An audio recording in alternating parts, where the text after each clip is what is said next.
क्या आपने कभी महसूस किया है जैसे कोई आपको देख रहा हो, अकेले होने के बावजूद एक नज़र जो आपका पीछा करती है?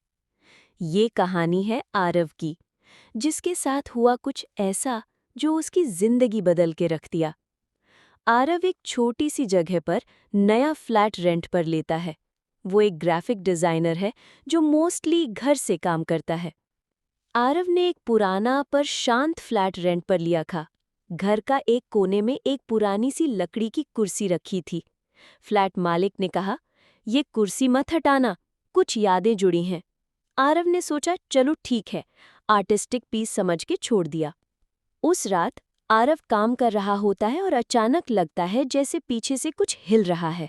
आरव ने पीछे देखा, कुछ भी नहीं, लेकिन हर 10 मिनट बाद उसे लगता जैसे कुर्सी पे कोई बैठा हो, लेकिन जब देखता कुर्सी खाली। आरव अपना काम छोड़ के सोना चाहता है, लेकिन नींद नहीं आती। रात के 3 बजे आवाज आती है, कुर्सी की चरमराहट। अगले कुछ रातों में चीजें बदलने लगती हैं। लाइट खुद ब खुद बंद हो जाती है। आरव के लैपटॉप स्क्रीन पर एक ब्लैक शैडो नजर आता है। एक रात जब आरव काम कर रहा था, उसके लैपटॉप स्क्रीन पे एक रिफ्लेक्शन दिखा। कोई कुर्सी पर बैठा था। जब उसने पलट कर देखा, कोई नहीं था, लेकिन जब वो फिर से स्क्रीन में देखता, शैडो वापस थी। आरव ने कुर्सी कवर कर दी, पर उस रात कवर खुद ब खुद हटा मिलता है।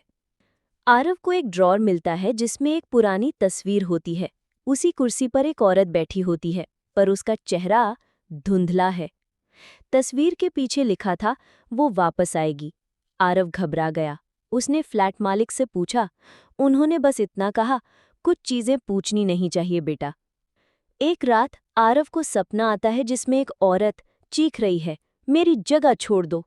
अगले दिन आरव ने डिसाइड किया, ये कुर्सी उससे छुटकारा पाना ही होगा। उसने कुर्सी उठाई और बिल्डिंग के नीचे ले जाकर छोड़ दी। पर जब ऊपर आया, आरव सीसीटीवी कैमरा लगाता है। रात को रिकॉर्डिंग देखता है, एक औरत सफेद साड़ी में आकर कुर्सी पर बैठती है। उसके बाल गीले हैं और आंखें सीधा कैमरा में देख रही हैं। वो सीधा कैमरा में देख के कहती है, "तुमने मेरे घर को चुना है, अब कभी नहीं जा पाओगे।"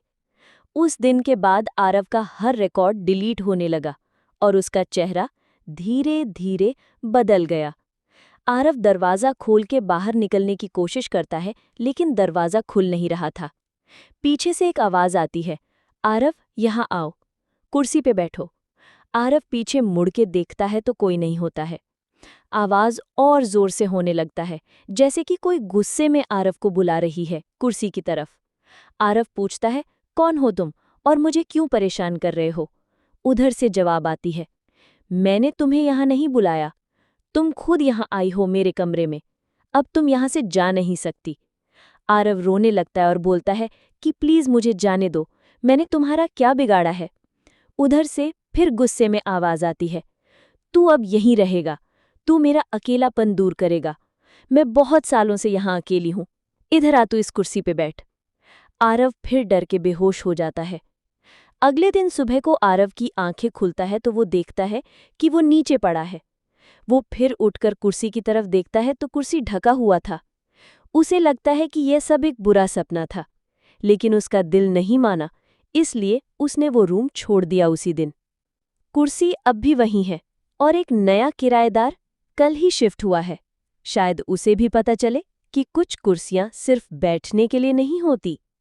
अगर आपको कहानी पसंद आई हो तो लाइक, शेयर और सब्सक्राइब ज़रूर करें। और याद रखें, अगर कोई पुरानी कुर्सी मिल जाए तो उस पर बैठने से पहले सोच लेना।